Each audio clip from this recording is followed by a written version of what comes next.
Reaction Film Analysis of Parasite by Grace Murphy. Scenes.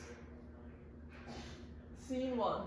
The Kims leave their window open during the city's fumigation. They think that they'll effectively be getting their semi-basement apartment treated for bugs for free. This scene symbolizes the Kims' parasitic behavior and their leeching relationship with society, which continues throughout the movie. They are essentially taking advantage of a public service intended for the public streets, but using it for themselves. However, the using of others rebounds into exposing themselves to poison and ruining their pizza boxes that they are being paid to assemble. The open window can be interpreted as an innovation for the outside world and its problems to enter their lives. The fumigation itself, well intended to cleanse, also poisonous and unpleasant, mirroring the way that the Kims are intruding on the Park family. The scene highlights their desperation and willingness to exploit any opportunity to improve their story situation, even if it means bending the rules. It also foreshadows their later, more elaborate schemes to infiltrate the Park household. The free fumigation is anything but free, and comes at the cost of their dignity and income, and sets them out on a path of increasingly immoral plans. The clouding of their apartment may also symbolize the clouding of their judgment in an attempt to climb to a higher socioeconomic status. The scene before this, there was a bug on the table, and then all of a sudden we see a street cleaner come to this fumigation, and the family, the mom says like, hey, let's close the window, and the dad's like, no, let's keep it open, we get it for free. It's, them leeching off of society, and they're constantly leeching off of others, and it's a way of them trying to get to a higher class without necessarily paying for that higher class of fumigation. Scene 2, heavy rain and flooding. In this scene, we can clearly see the difference between rich and poor. The heavy rain is an inconvenience to the Park family as it interrupts their camping trip. It is foreshadowed by lightning and thunder when the Kims begin fighting with the previous maid and her husband. The Kims then run home, downhill, and down many stairs into the ghetto, which in the movie is much physically lower than the Park's neighborhood, symbolizing their lower class. For the Kim family, it's a tragedy. Bong Joon-ho uses contrast and levels and lighting to show the difference between the families. When the Kims are leaving the Park's house, they are constantly going down as they go down. As they go down lower and darker, we see increasingly how heavy and catastrophic the rain is to the lower income families in South Korea. The Kims left their window open, again symbolizing the letting outside world in to devastate their family. And since their house is below ground level, the rainwater and sewage heavily floods their house to a point that they are basically swimming. For the Parks, it's an inconvenience because they have to leave their camping trips early, but their son still chooses to sleep outside. The scene depicts the levels in class and ignorance of the Park family. As the next scene, the Park family calls the Kims into work the next day when they've had barely any sleep and the shelter and their house gets destroyed. Them constantly going, like, the rich live up top and the poor live below, and it shows kind of the ignorance in the Park family for being like, oh, we had to come home.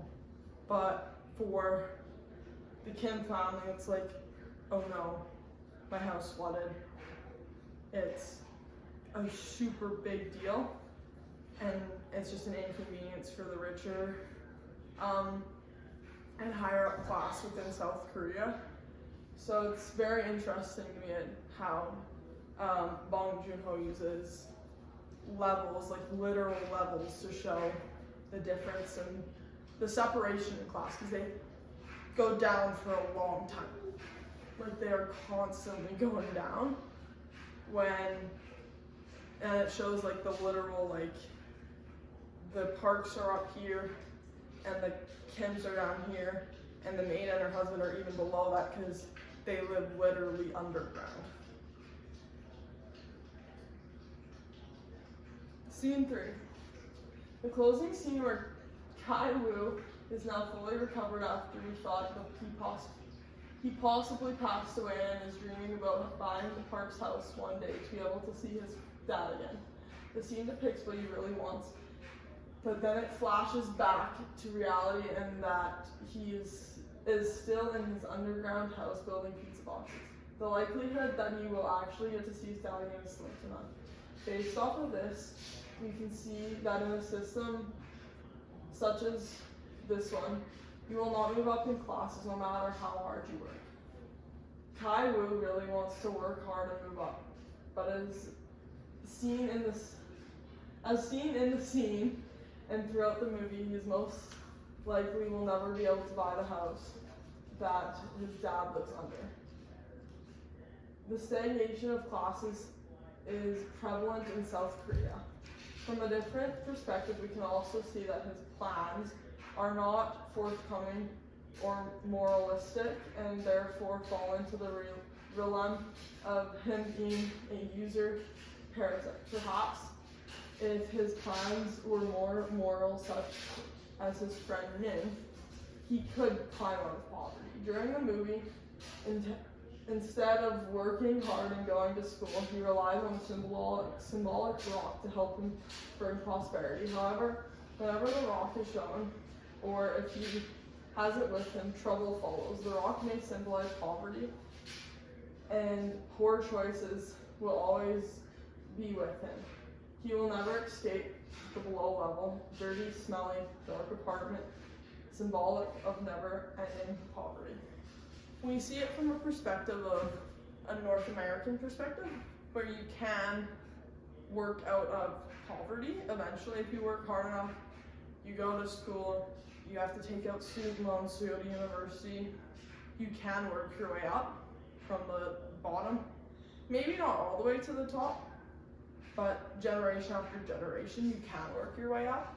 And in a country such as South Korea or even North Korea, you will never, like it is nearly impossible to move out of your class.